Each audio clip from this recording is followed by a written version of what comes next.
NASA is quietly preparing to spend over $1 trillion on a Mars architecture that carries a guaranteed 0% return on investment. For decades, humanity has been captivated by glossy architectural renders of glass domes on Martian dust and ambitious timelines presented on global stages. But behind the awe-inspiring public relations campaigns and hyper-stylized simulations lies a brutal financial balance sheet that aerospace executives rarely address. Building a permanent settlement on Mars is not a real estate boom or a commercial frontier. It is the single most capital-inefficient venture in human history. When sovereign governments and space conglomerates frame Mars as the logical next chapter of human progress, they are selling a strategic narrative. Yet from a pure corporate investment perspective, Mars currently represents an unprecedented venture capital black hole. It is an enterprise defined by zero immediate yield, astronomical upfront capital expenditure, and operating environment risks so severe that they would bankrupt any conventional terrestrial corporation within its first week of operation. Every commercial venture begins with its initial capital expenditure. But the price tag required just to reach the starting line for Mars makes Earth's most expensive megaprojects look like rounding errors. NASA's current strategic roadmap relies almost entirely on the Artemis program, a multi-decade effort designed to establish a sustainable presence on the Moon as a technological proving ground. Current economic estimates for the Artemis framework alone exceed $90 billion through the mid-2020s. Yet landing on the Moon is merely a fractional down payment on an exponentially larger invoice. Independent defense analysts and aerospace economists estimate that a fully integrated crewed Mars architecture will easily demand between $500 billion and $1 trillion before a single permanent building is ever erected on the Martian surface. To place that figure into proper context, consider the International Space Station. The ISS stands as the most expensive structure ever engineered, carrying an estimated lifetime cost of $150 billion split across a geopolitical coalition over 3 decades. But the ISS orbits a mere 400 kilometers above our heads. Mars, at its closest approach, sits 56 million kilometers away. At its furthest, that distance expands to over 400 million kilometers. This staggering geographic leap alters the fundamental physics of supply chain logistics. In terrestrial supply chain management, delivery cycles are measured in hours or days, backed by real-time inventory management. In Martian logistics, supply chain availability is governed by orbital mechanics. A viable launch window to Mars opens exactly once every 26 months. Imagine running a deep space facility where a simple $100 water recycling filter seals corrupt mid-cycle. You cannot order a replacement on demand. No emergency supply run can be dispatched to save the crew. That single $100 component failure instantly threatens a multi-billion-dollar mission, forcing you to carry staggering amounts of redundant mass for every single piece of hardware on board. Now let us examine the core baseline cost of payload transportation. Historically, launching 1 kilogram of cargo into low Earth orbit demanded between $10,000 and $20,000. The advent of heavy-lift reusable rocket platforms over the past decade has revolutionized this variable, with targets aiming below $1,000 per kilogram to Earth orbit. However, payload capacity delivered to Earth's immediate orbital perimeter does not equal usable structural payload landed on the surface of Mars. Due to the mathematical laws of delta V, the measure of propulsive impulse required to perform orbital maneuvers, every single kilogram of payload landed on Mars requires dozens of kilograms of propellant, hardware staging, and thermal shielding launched from Earth. Even under optimistic cost reduction projections, landing functional cargo onto the Martian regolith will continue to cost tens of thousands of dollars per kilogram for the foreseeable future. When every structural steel beam and liter of drinking water carries a transport overhead exponentially higher than its weight in pure gold, traditional civil development frameworks instantly collapse. This structural reality brings us directly to the core commercial paradox of the entire enterprise: the complete lack of a viable operational business model. Enthusiasts frequently point to deep space asteroid mining or Martian mineral harvesting as the ultimate financial catalyst. Yet global trade physics impose immovable economic constraints on this theory. Extracting platinum group metals or rare earth minerals on Mars and shipping them across the interplanetary void back to Earth is an economic absurdity. Transport fuel overhead and atmospheric re-entry risks wipe out any conceivable profit margin, even if the target material were pure refined platinum sitting directly on the surface. Earth markets will always find cheaper terrestrial or synthetic alternatives long before imported space commodities become competitive. So where, precisely, is the actual revenue supposed to come from? For private contractors, the customer is not a future Martian citizen or a deep space mining enterprise. The customer is, and always has been, the Earthbound taxpayer. Commercial aerospace entities build hardware today not because Mars itself generates a yield, but because sovereign governments pay them trillions of dollars to develop the underlying technology on Earth. Mars possesses no native consumer market, no sovereign banking system, no local legal framework to enforce property ownership, and no exportable physical product that can sustain its own municipal maintenance costs. If no material can ever be profitably shipped back from Mars, what is the secret source of revenue keeping private space companies alive while they build toward this financial black hole? The answer lies in a completely different business model operating right here on Earth, one where satellite networks, defense contracts, and terrestrial logistics generate the cash flow required to subsidize deep space hardware. But even with Earth-based revenue streams funding the initial development, the moment you attempt to operate on Mars itself, you enter a financial minefield defined by staggering, hidden operational costs.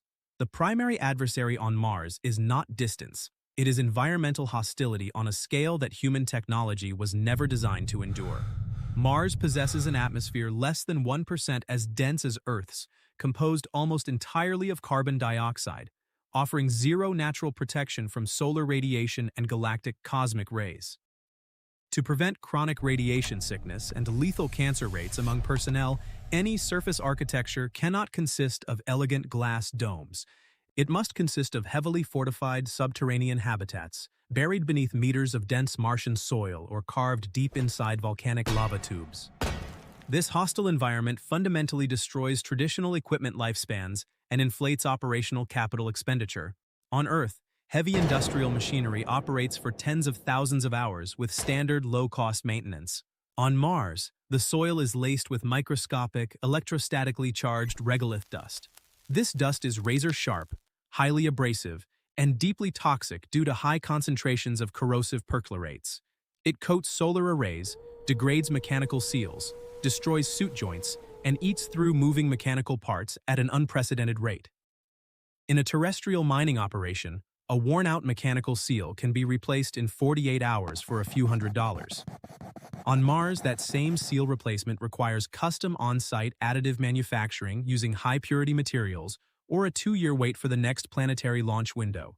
The capital required simply to maintain basic operational infrastructure and prevent catastrophic habitat collapse far exceeds the maintenance overhead of the most remote industrial facilities on Earth, including deep-sea oil platforms and polar research stations. Furthermore, human biological maintenance represents a massive, non-negotiable operational bottleneck. Unlike autonomous robotic rovers, which deliver immense scientific data for a fraction of the cost without requiring food, water, oxygen, or pressurized living space, human occupants demand continuous, highly complex life support inputs. Closed-loop environmental control systems can recycle water and oxygen with high technical efficiency, but they require massive power infrastructure and absolute, fail-safe redundancy. If a primary water reclamation unit degrades, the cost of flying a replacement unit from Earth is astronomical. On Earth, human capital generates wealth through labor and innovation. On Mars, human capital consumes so many resources just to stay alive that the labor output yields a net negative economic balance. From a structural governance perspective, operating a commercial colony introduces unprecedented legal and political risks that terrify private institutional investors. Current international space law is grounded in the 1967 Outer Space Treaty, which explicitly prohibits sovereign nations from claiming territorial sovereignty over celestial bodies. This creates a severe legal vacuum for private capital. If a private corporate enterprise invests $50 billion to construct a fuel synthesis plant, a water ice extraction mine, or a solar farm on the Martian surface, what legal framework protects their property rights?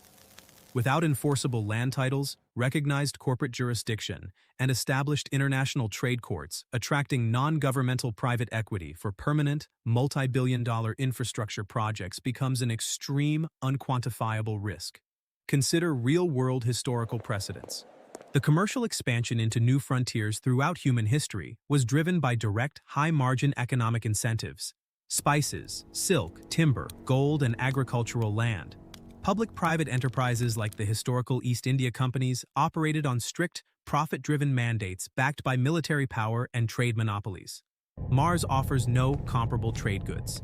The only tangible product Mars can generate in the near to medium term is intellectual property, scientific data, and extreme environment technological patents developed out of sheer necessity to survive there.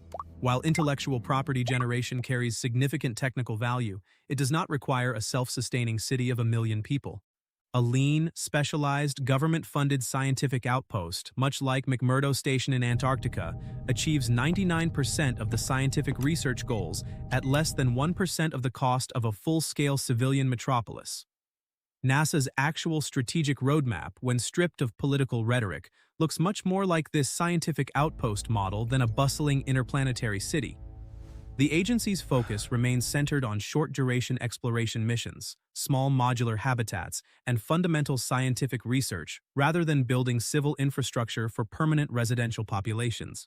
When private space entities present grand visions of massive fleets carrying thousands of individual colonists to the Red Planet, they are selling a consumer-facing vision that rests on an unproven financial premise: that hundreds of thousands of people will willingly liquidate their entire net worth on Earth to purchase a one-way ticket to a brutal, highly dangerous, hyper-regulated environment where their very survival depends entirely on corporate or governmental life support infrastructure.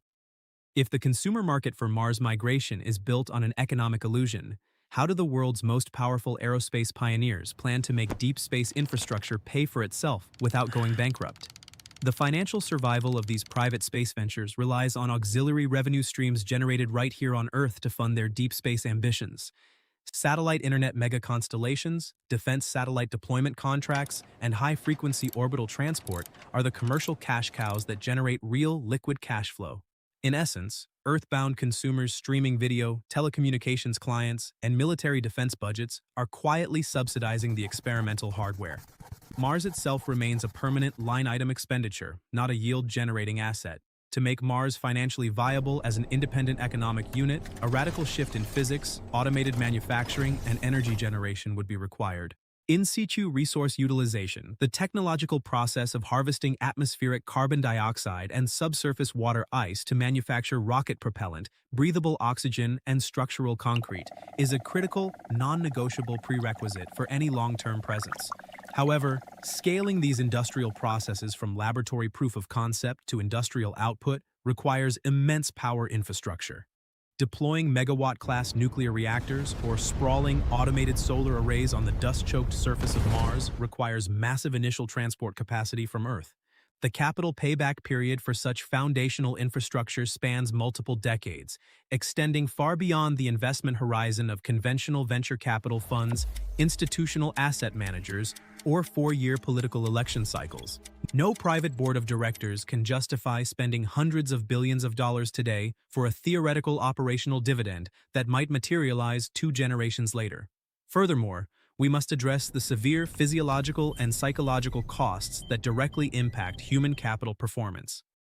Extended exposure to microgravity during the 6 to 8 month transit to Mars causes significant muscle atrophy, bone density loss, and cardiovascular deconditioning. Upon arrival, settlers face a gravitational environment that is only 38% of Earth's normal gravity.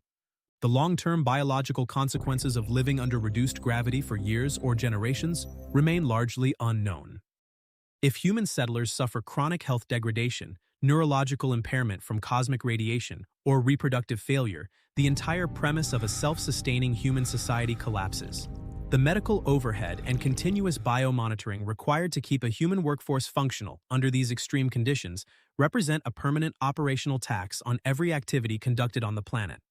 When we aggregate these factors, the astronomical launch and entry costs, the environmental hostility, the legal ambiguity, the lack of exportable commodities, the extreme maintenance overhead, and the biological risks, the true nature of NASA's Mars colony plans becomes completely clear. The grand narrative of an imminent, self-sustaining civilian metropolis on Mars is a masterclass in strategic storytelling.